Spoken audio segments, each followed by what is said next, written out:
భద్రాచలం రామాలయంలో అర్చకులకు కార్యనిర్వహణాధికారులకు మధ్య శ్రీరామనవమి ముందు కోల్డ్ వార్ మొదలైంది.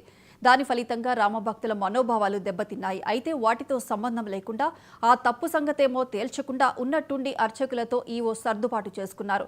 ఇంతకీ సమస్యకు పరిష్కారం ఎలా జరిగింది? భక్తుల మనోభావాలను దెబ్బతీసిన వాళ్లు భక్తులకు ఎలాంటి క్షమాపణలు చెప్పకుండా నిర్లక్ష్యంగా వ్యవహరించిన కార్యనిర్వహణాధికారి ధీమా ఏంటి?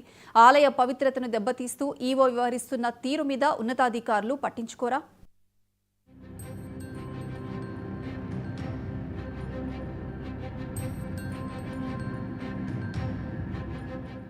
శ్రీరామ కళ్యాణానికి అంకురార్పణకు ముందే ఉప ప్రధాన అర్చకుడి మీద దొంగతనం మోపిన ఈవో ఆయనను పనిష్మెంట్ మీద పర్ణశాలకు బదిలీ చేశారు. నిజానికి అంతకు ముందు నుంచే అర్చకులకు ఈవోకు మధ్య కొనసాగుతూ వస్తున్న కోల్డ్ వార్కు ఇది కొనసాగింపేనన్న భావనలో అర్చకులున్నారు. అయితే ఆ అర్చకుడు కూతురు కొన్ని వస్తువులు తీసుకెళ్తూ దొరకటం వల్లనే బదిలీ చేశారని చెప్పుకొచ్చారు. అయితే ఆలయ విధి విధానాల మీద అవగాహన లేకపోవటం వల్లనే ఈవో ఇలాంటి నిర్ణయం తీసుకున్నారని అర్చకులు మండిపడ్డారు.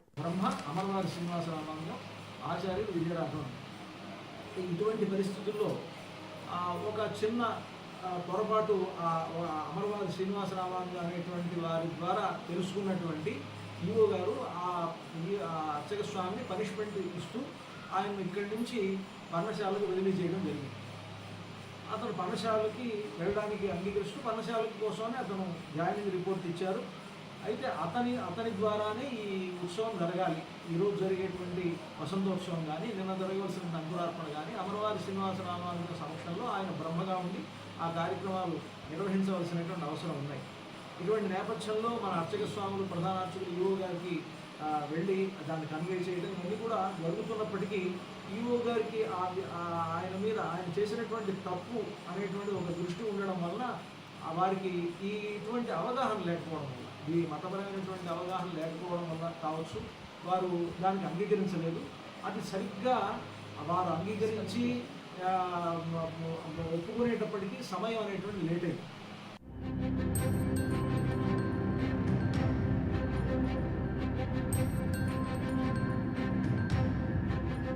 శ్రీరామ కళ్యాణానికి ముందు జరపాల్సిన అంకురార్పణలో పాల్గొనాల్సిన అర్చకుణ్ణి ఉన్నట్టుండి బదిలీ చేయటంతో ఆలయ కార్యక్రమాలకు భంగం వాటిల్లింది.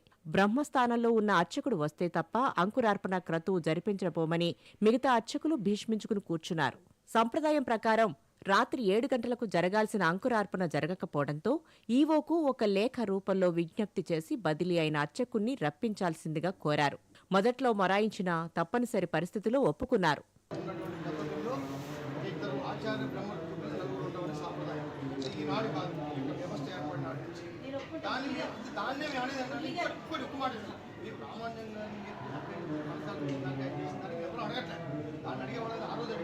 అది మీరు పనిష్మెంట్ ఇచ్చేది. మేము కోరేది ఏంటంటే ఈ బ్రహ్మస్థానంలో ఉన్నట్టు బ్రహ్మస్థానం రామానుజ మురళియ రామభద్ర చూడొద్దు, అక్కడ బ్రహ్మస్థానాన్ని గౌరవివ్వండి. మీరు అనేది కార్యనిర్వహణ ఆలయ సాంప్రదాయం కాపాడాల్సిన బాధ్యత మీకుంది.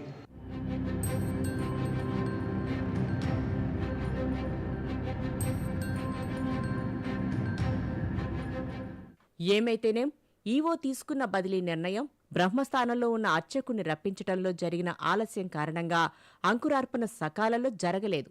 అత్యంత కీలకమైన అంకురార్పణకు ఆలస్యం జరగటం చాలా అపపవిత్రమని వేద పండితులు అభిప్రాయపడుతున్నారు. ఈ విషయం బయటికి పొక్కటంతో రామభక్తులు మనోభావాలు దెబ్బతిన్నాయి. ఈవో ఆ పాపం మూటగట్టుకున్నారనే ప్రచారం మొదలైంది. ఈ ఘోర తప్పిదం నుంచి బయటపడడానికి అర్చకులతో మాట్లాడి ఈవో సర్దుబాటు చేసుకున్నారు. ఒక చిన్న మిస్కమ్యూనికేషన్ అనేది ఏంటంటే, ఒక వ్యక్తికి 3-4 రోజుల కిందటే మనము ఒక పనిష్మెంట్ కింద ఒక ప్రత్యేకమైనటువంటి ప్లేస్కి మార్చడం జరిగింది. అది ఇవ్వడానికి ఇబ్బంది జరిగి ఇక్కడ బయట ఉన్న పరిస్థితి ఏంటంటే, దేవాలయం వైపే ప్రతి ఒక్కరి దృష్టి ఉంటుంది. ఇది పెద్ద దేవాలయం కాబట్టి వారు ప్రశ్నించే అధికారం ఉంటుంది కాబట్టి మార్చమని అడగడం జరిగింది. అది మాకున్నటువంటి అంటే అడ్మినిస్ట్రేషన్ పరంగా మాకున్నటువంటి అవగాహనలో మనకున్నటువంటి ప్రాబ్లమ్స్ ఉంటాయని చెప్పేసి అడగడం జరిగింది.